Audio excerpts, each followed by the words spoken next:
Hello everybody, welcome to my home, to my kitchen, and my heart. This is Fast Where the Flavor's At, and here we are again cooking and having fun. We're coming back to Italy. Italy, I miss you so. I'm going to make a dish that, again, very popular since we visited Tuscany and Florence. This is a very popular dish in Florence, in Tuscany, and it, believe it or not, is a summertime dish, although it's a little richer than most summertime dishes might be. It's called Gnudi. It's spelled G-N-U-D-I. It is from the Tuscan dialect, means nude, literally. And to put it in a more descriptive way, imagine, if you will, a ricotta and spinach cheese ravioli, and think of the pasta as the garment. We're going to have this dish without sans the garment. We're going to have no garment wrapped around it. It'll just be the filling that we're going to cook in some water and then finish in some salted sage butter. So, ingredients-wise, again, I'm doing half the amount that I had posted on the recipe page, so about 7 ounces of ricotta cheese. We're using here the Galbani double cream. Very important step here. You want to be as void of moisture as possible. So what I do is I take the ricotta, I put it in a strainer, I hover it over a bowl, and I let it sit for about 3 hours. And I just let the moisture slowly drip from the cheese. So we're going to put that in, about 3/4, almost a cup. All right. Hi, Ariana. Up, and you're back. Honey.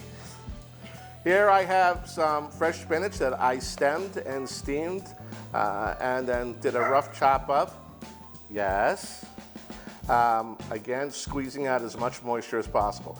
Why do you do this? Because the more moisture you put in, you have in the dish, the more flour you need. The more flour you need, the heavier the gnocchi or the gnudi. So I'm going to put about a cup of the spinach in here. All right. That's about right. We need about a half cup of flour. I'm going to actually hold that for a second. I'm going to put in a half cup of grated Parmesan cheese first. I'm going to put in an egg. Again, multiply everything by 2 if you're making this a whole order. And we'll mix this in. And then I'll slowly start to incorporate the flour. And again, about a half a cup.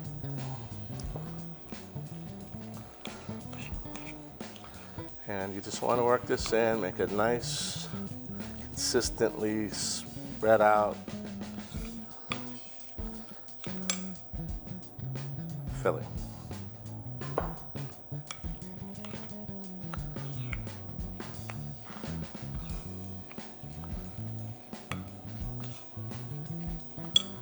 A little bit more.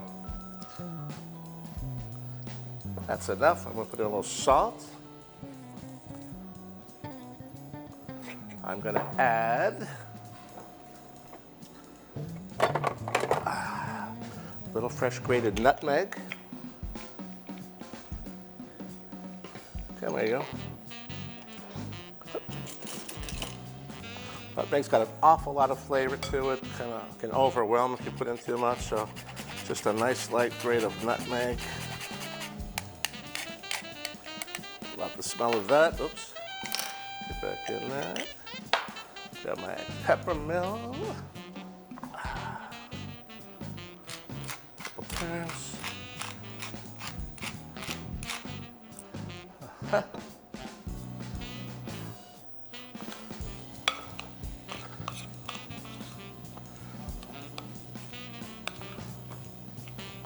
All right, and again, just kind of mix this all together. Make sure it's complete, uniform, and all mixed in. Once you've done that, it's good to kind of let it settle for a little while. Let all the flavors sort of meld together. Put a cover on it, let it sit out, put it in the fridge, whatever you like, and come back to it a bit later. And then once you've done that, then you get to decide what shape you'd like your gnudi to be. Traditionally, it's an oval shape. You can make them round. If you want to make them oval, it's real simple. Just take a tablespoon, if you will, and just sort of like you're making quenelles. Oops. I'm not very adept. Paisan, you're probably pretty good at this. And then what you want to do is you want to set it on a tray with some flour. I have parchment paper and flour. These I put together earlier. So once they're done, I can go into the boiling water. So we'll get this water cranked up a little bit. I've got my butter and sage ready to go. We'll get a nice little light boil on this. We're going to drop these in. Typically, you'll know when they're ready because they'll float to the top. Take them out with the slotted spoon. You'll try to, again, drain them from as much water as possible. Drop them in your salted sage butter, and you'll be ready to serve. Come back in just a few minutes. Thanks. All right, listen, you kind of fell back on us a little bit. We've already started. I've got the Gnudi. We put them together. We've got them. They're floating up to the top, so we know they're done. We made some nice, simple little oval shapes. I've got the butter and the sage going in there. He's ready. There we go. That one fell apart. We're gonna leave that. Every now and then, one might fall apart on it, but we could turn that off or just kind of like toss these a little bit in the butter and the sage. Kind of give it a little more flavor. The spinach, the ricotta, everything is working together here, staying together nice. So again, imagine if you would, ravioli without the pasta. Straight from the factory where the cows made the milk and where the artisan cheesemakers made this Parmigiano Reggiano. Oops, I'm gonna leave that on there. That's fine. What? 30 years. Sorry. Well, we're gonna serve a little bit more rosé. Instead of the French rosé we served last time, we're gonna serve our newest rosé. She's always rosé. And all you ladies can pretty much say that about all three of you. She's always rosé. Beautiful Pinot Noir made from northern Italy, made from Pinot Noir grapes. Is it good? It's wonderful. You didn't even taste it yet. I did. You did? Got the bites going. Oh, all right, good. Just kidding. Anyway, thanks so much. That is spinach and ricotta Gnudi, G-N-U-D-I. We got nude here today. Gnudi, God forbid, I would never do that to my viewers.